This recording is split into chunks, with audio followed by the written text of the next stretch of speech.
Ei ole me kenasti juba siin suud soojaks rääkinud ja nüüd annaks sõna üle Illerile, kes jagab meile siis. Nii, palun, Iller.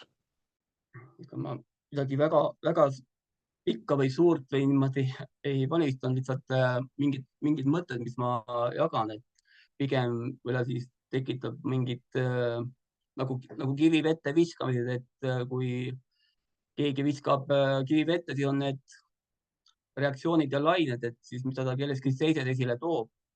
Aga mingid mõtted nagu, noh, see on nagu selline oluline meie isiklikus plaanis ja korporatiivsena Kristuse ihuna.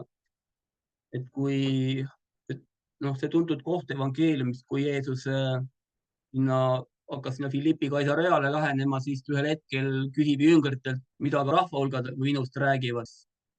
Siis jüngerid hoolega siis raporteerivad, mida kõike räägitakse, et mida kõik arvatakse Jeesuse kohta, eks.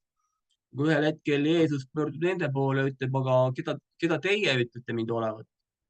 Ja nüüd on see väga oluline koht ka meile, nii Kristuse ihuna kui ka meie isiklikes käimises ja olukordades, kus me oleme, et mida meie ütleme, kes siis Jeesus on. Ja üleüldse see, et mida me ütleme, mida me siis nagu välja räägime. Sest me saame ju tegelikult välja rääkida seda, mida me siis sellel hetkel meie vaimulik nägemine annab meile öelda. Et kui me oleme kuskil varjatud mingisuguse teemaniku valekatte all või noh, mida põhjustavad mingid olukorrad, erinevad situatsioonid, siis et kas me räägime siis täit tõde sellel hetkel oma olukorras või Kristuse ihuna või me räägime vastavalt sellele olukorrale, mis varjutab meie nägemist. Kas me räägime mingit pooltõde, me räägime seda, mis on Kristuse lõpetatud töö kohane, sest seda ei saa mitte keegi, mitte miski, ükski olukord absoluutselt tühistada. See on see reaalsus, on ju. Jumala juures on see reaalsus täielikult paigas, see on ainus kehtiv reaalsus, see võit, kõik see, mis on Kristus nüüd ostnud ja nagu sõna ütleb, on ju, et kõik tõotused temas, Kristus on jah ja aamen, eks. Jah, me ei näe väga paljusid asju, meil on võitlemisi, nii et annab olla, on ju, erineval inimesel erinevad asjad. Aga nüüd see oluline on see, et mida meie räägime. Mõnes olukorras on meile targem pigem vait olla, kui rääkida, sest sa võid oma suuga blokeerida Jumalat ennast, sest Jumal ju austab meie tahet, meie vaba tahet ja me oleme ju kutsutud olema ju kaastöölised. Sõna ju ütleb, et kas kaks võivad käia üheskoos, kui nad ei ole ühel nõul. Et kujuta ette, kui nüüd Jumal nüüd, mis ta Kristus on teinud, mis ta on kõik, kui me oleme tema pärijad ja kõik see, mis meile nüüd kuulub, kas me seda näeme või ei näe, kui palju me näeme, eks. Aga Jumala juures on see seadus ja tõde. Ja nüüd, kui me hakkame sellele oma olukorrast lähtuvalt vastu rääkima, siis me blokeerime iseenda minekut ja neid, on ju. Me lubame mingil muul reaalselt tulla oma ellu, mitte Jumalal, vaid me hakkame mingit pimedust võime kutsuda. Teadmatusest, rumalusest, on ju, millest iganes. Loomulikult selle üle on Jumala arm ja Jumala helduse, headus ja kõik see, on ju. Aga nüüd kahjuks tuntud koht tegelikult, Teine kuningate raamat 6. peatükk. See on see tuntud koht, eks. See on see, kus Elisa läheb oma selle sulasega, läheb sinna Dotani linna, on ju. Ja Elisat siis jahib see Süüria väepealik, kui nagu eelnevalt oli selline asi, et kavatses mitu korda Iisraeli kallale tungida, aga kogu aeg oli Elisa hoiatanud Iisraeli kuningat, et ära sina nendesse paikadesse, sinna ja tänna iga kord erinevalt, seal ära jalgu jää, on ju. Ühesõnaga vaenlane plaanis strateegiat, on ju, aga kuna Elisal oli ligipääs informatsioonile, siis ta tühistas selle kõik need kallaletungi plaanid. Ja nüüd Süüria väepealik sai aru, et Elisa on strateegiline isik, kui ta tahab edu saavutada, peab tema kinni võtma. No ja nüüd saavad teada, et ta läheb sinna linna, luurevõrgustik toimib ja siis nad piiravad selle linna ümber ja siis ühel hommikul see teener siis on ju arvatavasti kehasi, on ju, siin pole öeldud, aga noh, üks teener tal siin on. Ja nüüd, kui Jumalamehe teener hommikul vara üles tõusis ja välja läks, vaata, siis oli linna ümber sõjavägi, hobused ja vankrid. Ja ta teener ütles temale, oh häda mu isand, mis me nüüd teeme? aga Elisa vastas siis, aga ta vastas, ära karda, sest neid, kes on meiega, on rohkem kui neid, kes on nendega. Ja Elisa palvetas ning ütles, issand, tee ometi ta silmad lahti, et ta näeks. Ja issand tegi poisi silmad lahti ja too nägi ja vaata, mägi oli täis tuliseid hobuseid ja vankreid ümber Elisa. Elisal oli vaimulik nägemine ja nüüd ta palus ja kehasi silmad või selle teenri silmad siis avati, et ta nägi tegelikku reaalsust. Ta enne oli ainult see, mis on see nähtav reaalsus, see, mida ta nägi, mis oli kohutav, ebameeldiv, hirmutav, stressi tekitav, mis tahtis seda üle võtta. Ja tegelikult hirm on nakkav ja uskmatus on ka nakkav. Aga samamoodi on ka usk nakkav. Seda olen kogenud elus nagu mitmeid kordi. Näiteks me vaatame Jeesuse teenistust. Üks moment mul tuleb meelde, kui see oli see Kuutobise poisilugu, mis oli ka üks seal on koht, kus ta nägi rahva hulka tulemas ja ta tervendab enne, kui see rahva hulk kohale jõuab. Enne kui uskmatus ja kõik see tuleb, ta teeb selle enne ära. Ja ma olen seda ise kogenud kaaplikite palvetes on, et sa palvetad enne kas üksi või kahekesi, on ju. Sest teinekord kristlased arvavad, et peab ilgem suur hulk olema, et palvetada kellegi pärast. Ja teinekord on kuskil koguduses ka kuskil mingi eespalve osa, siis tahetakse, et tulge nüüd teie ka kõik tahetakse nagu massi nagu kokku kutsuda, on ju. Aga selles massis on nii palju uskmatus ja nii palju kahtemist, et seal ei saa midagi sündida. Ma tean juba ette, et ei sünni mitte midagi. See on juba see õhkkond juba nagu, et on ju, ja Jeesus ka, ta teeb selle asja enne ära, on ju. Ja nüüd Elisa samamoodi. Kujuta ette, keegi hädaldab su kõrval, on ju, keegi õhutab mingit häda, uskmatust, hirmu, on ju. Ja Elisa palub, et Jumal, anna talle armu, anna talle nagu näha seda, mis on tegelik reaalsus. Ja nagu nüüd meie eluolukorrad ka, on ju, et mingid meie olukorrad on väga hirmutavad, väga ebameeldivad, teinekord lausa vastikud ja me jääme millegi alla, aga see ei ole see tõde. See on lihtsalt see, mida vaenlane tahab meile esitada nagu faktidena. Ütleb, et aga näe, on ju see ja ta tahab, et me hakkaksime rääkima, aga näe, mul on ju see, aga mul on ju vaata see asi. Ja nagu pöörata meid võib-olla Jumala vastu, võib-olla teinekord mitte sõnadega, aga oma mõttemaailmast kuskil südames võib tulla mingi väga peen, varjatud kibedus võib tulla või mingi asi. Andres kunagi jagas mingis hetkes kuskil kibedust tuli, aga see on nii peen, see ei ole mingi, et ma näitan rusikat Jumalale kuskil või mingi, see on nii peen, see on nagu selline nagu kergelt tuimaks tegev. Ma ikka usun, et Jumal on Jumal, ma ikka usun, et Jumal armastab. No võin kõike seda asju öelda, aga see on nii peen, see on selline, üks vale on sisse saanud siia. Pärast on ju, sest võib-olla ma palusin ja midagi juhtunud on ju, võib-olla ma palusin, läks veel hullemaks, mida iganes. Ja see on üks ka vaenlane strateegia. Teinekord sa palud mingi asja pärast või oled ja tegelikult sa ei teagi, et sa oled tegelikult sellel hetkel üks vaenlane strateegia, et sa ei ole nagu sellise oma tavalises vaimulikus olukorras. Et su vastu on paisatud nagu, kuidas ma ütlen, nagu suurem vaenlase väesalv just selle mõttega, et tuua sinule nagu see arusaamine, et mu palvetel pole mitte mingit mõtet. Sest tavapäraselt, kui sa oleksid palvetanud, siis oleks midagi muutnud, sa oleksid midagi kogenud, midagi Jumalt vastu võtnud, mingi arusaamine saanud, aga nüüd on su vastu on nagu üks suurem strateegia. Ja just selle mõttega, et võtta sult ära selline palvevõimekus. Sa võid veel palvetada pärast seda, aga need on sellised rohkem lootuse palved, need ei ole usupalved, need on lootuse palved. Need on sellised, lihtsalt ma olen palvetav kristlane, aga ma ei ole võidukas kristlane. Selles mõttes, ma ei mõtle sellise hurraa, aga see, et mul on nagu, ma olen ühendatud vaimus. Mul on vaimuühendus on olemas, et see ei ole see, et ma palvetan mida iganes, hingeliselt, intellektuaalselt, aga ma tegelikult ei usu. Võib väliselt näha, et ma usun, aga tegelikult ei usu. Ta on rohkem nagu lootus, et kui Jumal tahab, siis äkki ikkagi kunagi läheb paremaks ja siis, aga praegu on nii. Et see on see, et meid võetakse see palvevõimekus ära, sest ma palvetan, midagi ei sünni. Võib-olla vastupidi veel, eks. tuleb mingi jama veel otsa. Parem järgi jätta, sest enne oli isegi natuke parem. Ja nüüd Elisa valetab, et ta näeks, see on see reaalsus. See on üks ka julgustus meile, et ükskõik milles iganes keegi läheb, mis surmas keegi läbi läheb, seal tuleb üks see tõde välja. Neid, kes on meiega, on rohkem kui neid, kes on nendega. Ja tegelikult see, kes on meiega, on täielikult suveräänne, täielikult võidukas ja me ei ole mitte kuskil unustatud. Kuid oluline on see, et mida me räägime. Teinekord on nii, et see olukord, kus sa viibid, see on võib-olla nii pikaajaline protsess, et sa päev-päevalt oled, mitte mingit muutust ei ole. Võib-olla isegi aastat ei ole, ma ei tea, kuidas kellelgi on. Meil on see esmasündinu, siis on nüüd praegu 4. klassis, eks, 10-aastane. Kui esimesse klassi läks, ta oli nagu, me tulime uude kohta elama, kevadel tulime ja siis sügisel ta läks siia kooli 4 aastat tagasi.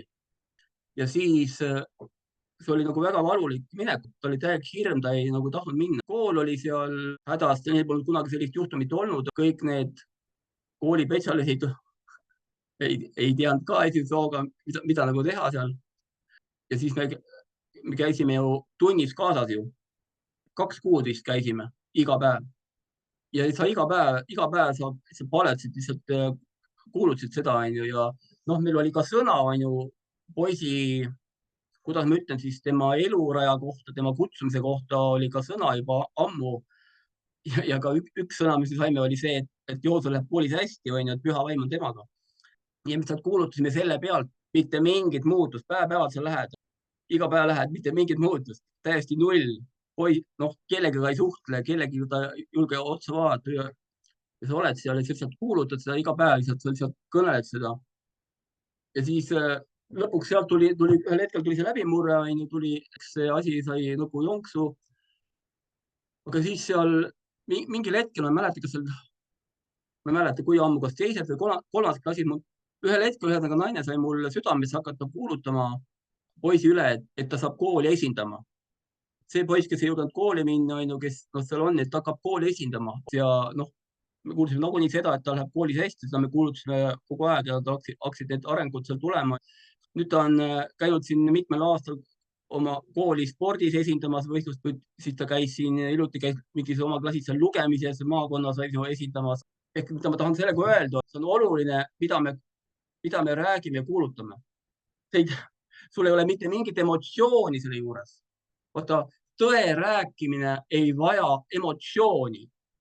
See, mis on Jumala tõde, Jumala sõna, Jumala pärand, Kristuses kingitu reaalsus meie jaoks, see ei vaja emotsiooni. Meil on kerge, kui meil on head emotsioonid, meil on kerge ülistada, meil on hea paletada, kui meil on sellised positiivsed emotsioonid. Aga mida ma olen nagu siin juba aastaid veendunud, et Jumalale on tunduvalt kallim näiteks selline ülistus, mis on meie tahtepõhine ülistus, kui emotsioonipõhine ülistus. Emotsioonipõhiselt me ülistame siis, kui meil on hästi või tore. Aga tahtepõhiselt me tuleme siis, kui meil on nutt varuks, kui meil on kõige nürim, kõige nõmedam päev, kõige läbikukkunum päev. Ja sa tuled niimoodi ja sa hakkad ülistama. Ja ma ütlen, kuidas Jumal kallab üle oma armus ja oma armastus nendel hetkel, kui sa tuled niimoodi. Et mingid ajajärke tagasi, siis oligi see minu loomulik reaktsioon, oli alati reageerida igasugusele jamale uudisele ülistusega. Oligi niimoodi. Mingi värk oli, ma läksin ülistama. Kuskil oli mingi kriitiline situatsioon, ma hakkasin ülistama. Mäletan erinevad juhtumid. Naisega olime kihlatud, läksime mingi lalastuskohta vaatama, metsa sees oli mingi kabel. Kevadine aeg, auto vajus ära, tühi metsatee, ühtegi liiklust seal ei ole, vajus kraavi. Ma lihtsalt hakkasin tee peal laulma, ülistama Jumalat seal. Ja lihtsalt tänasin, et isa saab arvustada. Ühel hetkel hakkas auto tuli sinna. Ja siis järgmisel hetkel tuli veel teine auto. Lõpuks me tõmmati välja meid seal. Aga enne oli null, seal ei olnud autoliiklust. Sellised kohad, kui sa tuled või saad halva uudise, sul pidime kolima seal, mäletan, olime abielus juba seal, pidime ühest kohast välja kolima, teise kohta minema ja käisime paari kohta vaatamas ja lõpuks oli nagu meil 2 kohta, lõpuks helistati järjest, öeldi meil need üles ja sul ühel hetkel, sul on tähtaeg on ees, sa pead välja kolima, sul ei ole mitte midagi. See oli täpselt selline see, et ma ühel hetkel nutsin ja naersin. Mäletan, ühel hetkel langesid põlile, nutsid ja naersid ja lihtsalt ülistasid Jumalat. Sina oled mu Jumal, sina oled mu isa. Ma ei jää häbisse. Lihtsalt see oli selline loomulik reaktsioon. Et ja lihtsalt sealt tulevad need, sellise pealt need tulevad need lahendused ühel hetkel. Need olukorrad, kus me oleme, et kui me hakkame seal rääkima seda, mida me tahame näha. Ma saan aru, siin on ka siin kogukonnas, ma tean, palju on ka siin, kellel on haiged lapsed ja sul on pikalt see protsess olnud, mis iganes, on ju. Kui hetkel sa hakkad näiteks, ma seda ütlen, sa hakkad nagu konkreetselt rääkima, mida sa näha tahad. Ükskõik, mis arstid on öelnud. See on teine teema, mida arstid ütlevad ja kõik see. See on täiesti teine teema. Las see olla, mida nemad ütlevad. Aga oluline on see, mida meie ütleme. See on see, mis määrab, mida meie ütleme. Sest kui me oleksime uskunud seda, mida arstid ütlevad, siis minu naine suure tõenäosusega ei oleks elus olnud. Meil ei oleks ühtegi last olnud ja mu naine oleks sinna Tartu haigla jäänud. Aga kuna Jumal oli öelnud midagi meie elude kohta, mida ei olnud sündinud, siis järelikult oli mul sellel hetkel see veendumus, et mu naine ei saa ära surra, sellepärast, et see, mida Jumal ei rääkinud, see ei ole sündinud, järelikult mu naine saa ära surra või kui ta sureb, siis ta peab Jumal ta üles äratama, et see saaks sündima, sest Jumala sõna ei saa tühja minna. Oli sellel hetkel selline usk, see oli, Jumal andis usuanni võib-olla sellel hetkel tihtipeale kriitilises olukorras, Jumal annab selle, on ju. Aga ja lihtsalt selle peale, on ju, ja arstid ütlesid, igast asju ütlesid seal. Aga lõpuks, kui sa seisid selle peale, sa rääkisid välja, on ju, seda tõde, mis on tõde Jumala juures, siis üle hetkel Jumal pööras selle kõik ümber. See oli protsess, ta pööras ümber, aga ühel hetkel ta lasi teise arsti kaudu, kui poiss sündis, öelda kõike vastupidist. Pööras selle kõik ümber teise arsti kaudu. See oli nii prohvetlik, see oli nii Jumala viisil, nagu ta teeb. Et see on nagu see asi umbes, et kõik on jamasti ja sa hakkad rääkima, on ju seda. Näiteks keegi on uskmatu, sa hakkad rääkima. Jumal, ma tänan, et sina päästad ta. Ma tänan, et sina pehmendad tema südame. Ma tänan, et ta saab teenima sind. Ma tänan, et ta saab olema silmaime. Kui praegu võib vaenlane kasutada nagu pelkamisel, siis ta saab teenima sind, ta saab ülistama sind või mis iganes. Praegu ei suuda ta kõndida, aga ta saab kõndima, ta saab sind teenima.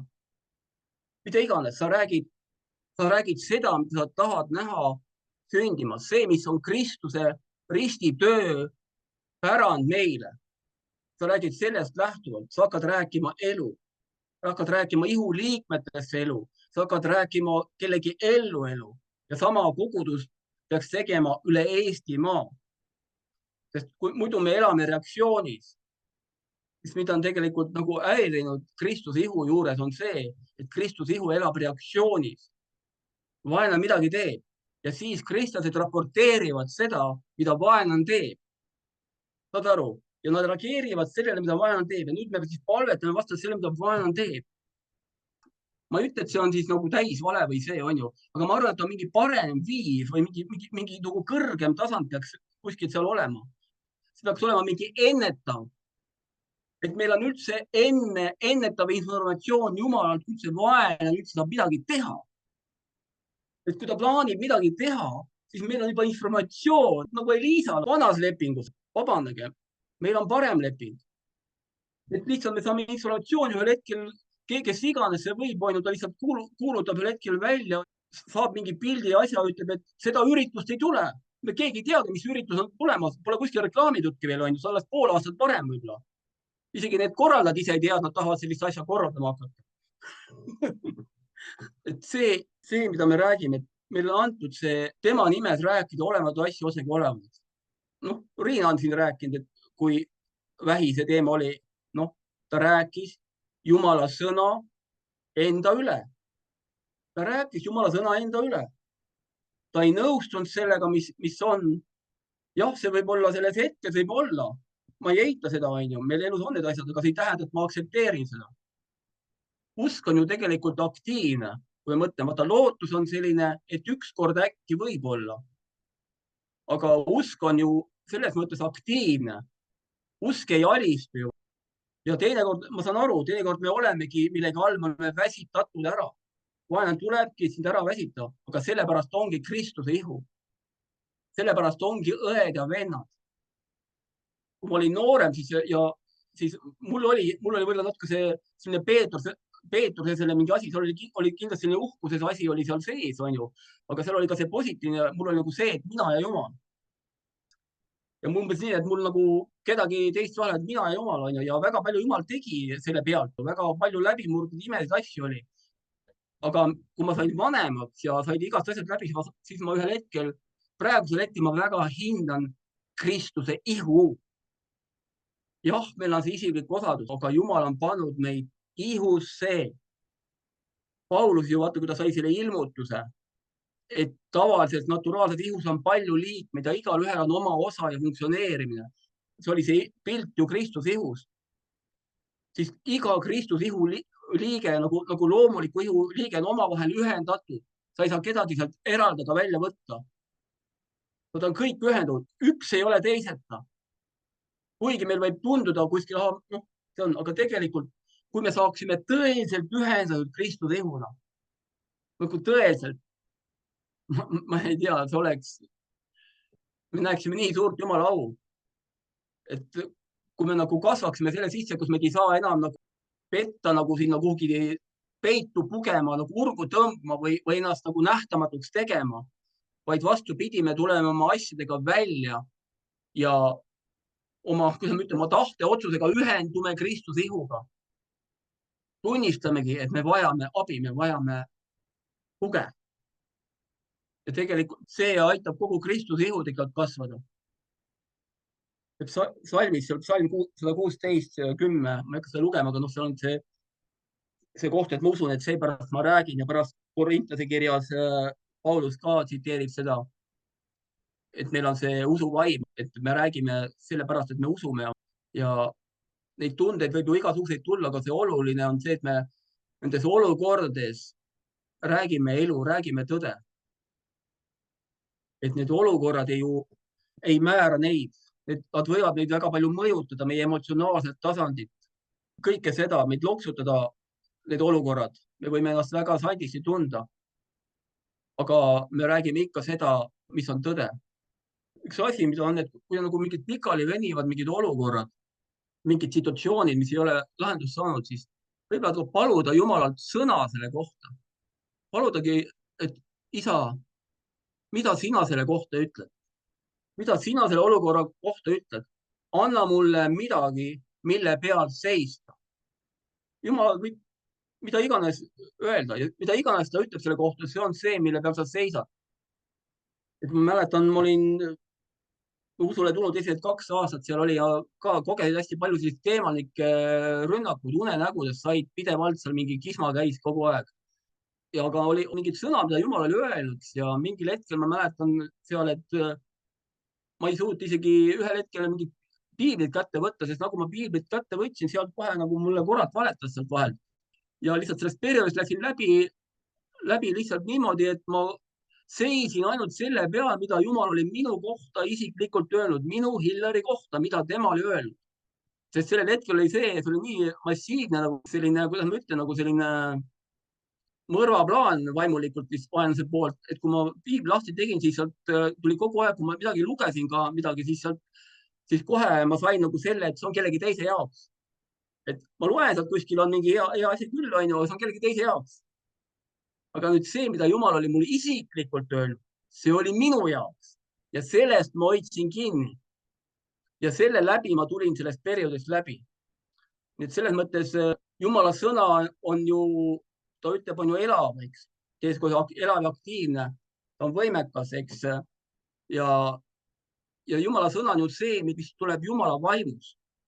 Kas siis Jumala vaim annab siit piiblist või Jumala vaim ütleb sulle otse sinu vaimu midagi, mida sa isegi siin ei leia, kui kirjatähena. Ütleb sulle midagi väga spetsiifilist ja see ongi Jumala sõna, sest see on vaimne, see on vaimne elu, see on, mis on tulnud vaimust. Ta sõna ütleb, et usk tuleb kuuldust. Ta ei tule kirjatähe kuuldust. Usk ei tule kirjatähe kuuldust. Inimesed arvavad, et kirjatähe kuulmist on ju, et no siis võiks ju nii olla, et panen selle plaadi mängima ja muudkui trein seda. Nagu see Bill Johnson ütles selle kohta just, et siis võiks ju plaadi mängima panna ja siis selle tulemuseks on erakordne usk. Panen 24 tundi päevast päeva, kuulan seda ja tulemuseks on erakordne usk, täielik vaimuhiiglane. Aga ei ole. Meie usk tuleb ainult sellest, mida isa räägib meie vaim. See ehitab. Pane tähele, kui sa oled kunagi kuulnud, mida Jumal on otse sulle isiklikult vaimu rääkinud, kuidas see paneb plahvatama, kuidas su süda läheb soojaks, vaimustus kasvab, usk kasvab, põnevus kasvab. Teinekord võitlusvaim kasvab. Sa olid enne kuskil ära kukkunud, isa räägib midagi. Sul on pauk kõik need mingisugused vaenlase, need manipulatsioonid, mis su meeltes juba ringlesid, need on löödud kõik puhtaks, eeter puhtaks on ju. Sul on pilk selge, sul on täiesti teadmine, mis sa pead tegema. Sul on täiesti teadmine, on ju. Ma olen täielikult parimas positsioonis, kus ma praegu olen, sest ma olen täielikult isa käes. Järsku on kõik selge, kõik on väga lihtne, kuigi ümberringi on kõik sama. Sama jama, samad võitlused, aga seespidi kõik teine. Mille pärast? Sest usk tuleb kuuldust. Tema vaimust vaimu, isa sinule. See on see, usk tuleb kuuldust. Küll oleks hea, kui oleks vajutan nuppu ja usk kasvab. Ja seepärast ongi see, et me olemegi kutsutud käima selles mõttes, see peale käimine on, kuidas iganes ta kõlab, on ju, aga mina ütleks selle kohta, et pigem minna isa juurde, et issi, siin ma olen, et oleme koos. Ja temal on võimekus sind täita nii, et ta ei pea ühtegi sõna ütlema. On hea, kui ta räägib, see on väga hea. Bill Johnson ütles selle kohta kunagi, et kõige suurem nauding siin maa peal on kuulda oma isa häält. See on kõige suurem nauding maa peal. Ja tegelikult see ongi, sest Taavet ju ütleb salmis, et sinuga koos olles ma ei ihalda mitte midagi siin maa peal. No Taavetil oleks ikka üht-teist ihaldada, kui sa mõtled tema positsiooni ja kõik enda asjade peale. Aga selles osaduses siis on kõik kõige paremas korras. Sa tead, sa oled armastatud. Sa tead, et ta on täielikult sinu poolel, mitte mingit hukkamõistu, mitte mingit süüdistust, täielikult vastu võetud, täielikult planeeritud, täielikult õigel ajal sündinud siia maa peale õigesse kohta. Võib-olla mingisse perekonda, mis väliselt on nagu jubedus ja jubedus, aga siiski kõige paremasse ja õigemasse kohta sündinud Jumal plaani järgi. Ühe eesmärgiga. Ehk siis kaks asja, mida siis võtta, et usk tuleb kuuldusteks oma isa häälest, tema vaimust. Ja teine asi on see, et mida me räägime.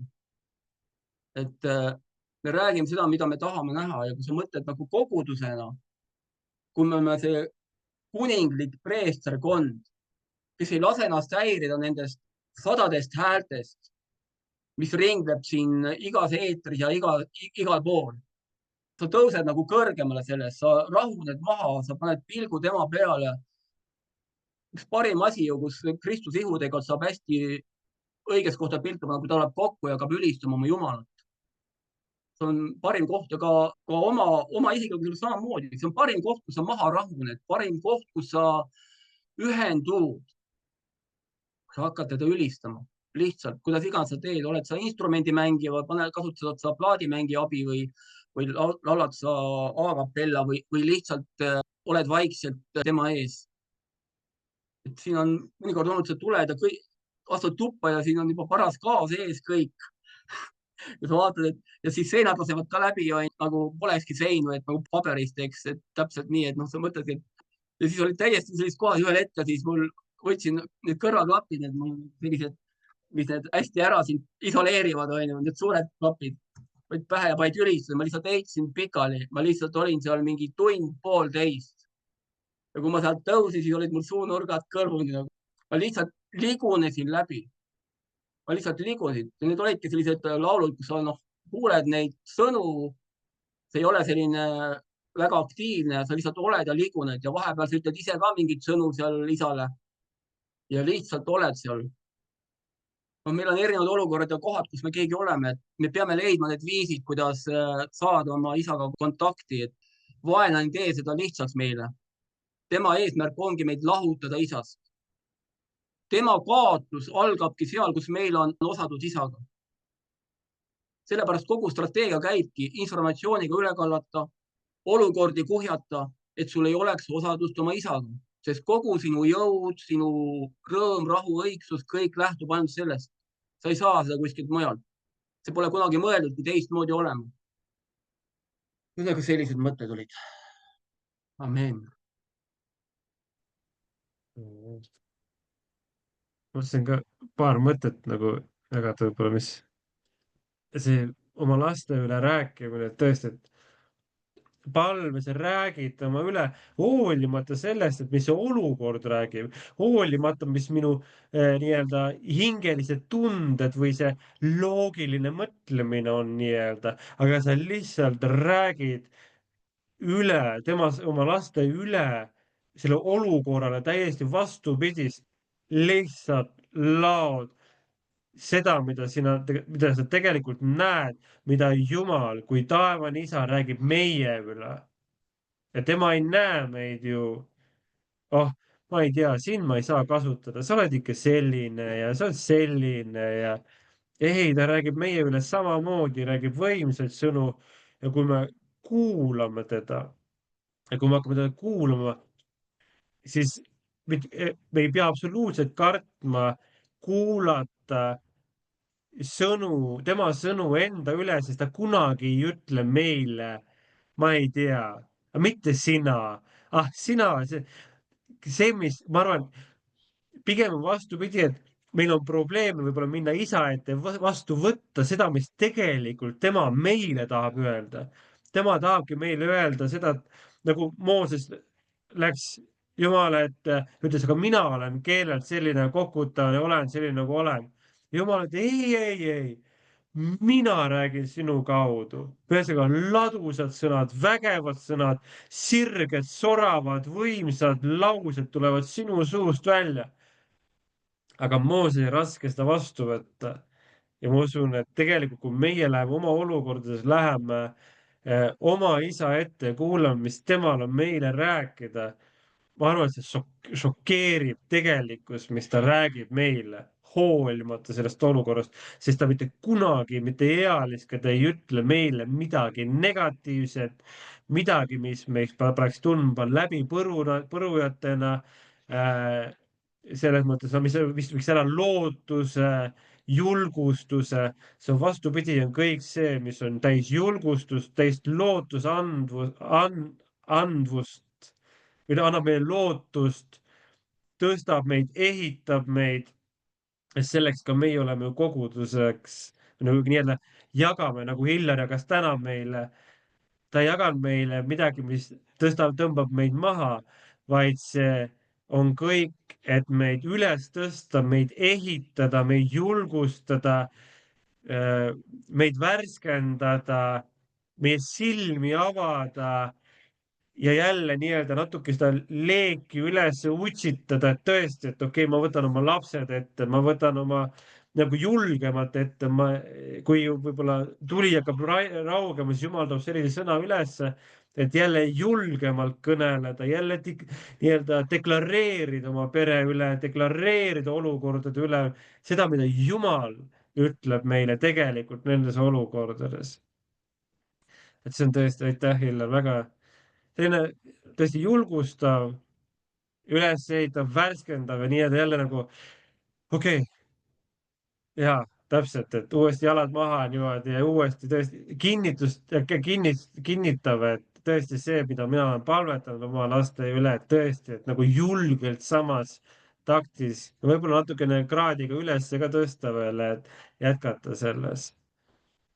Amen. Amen.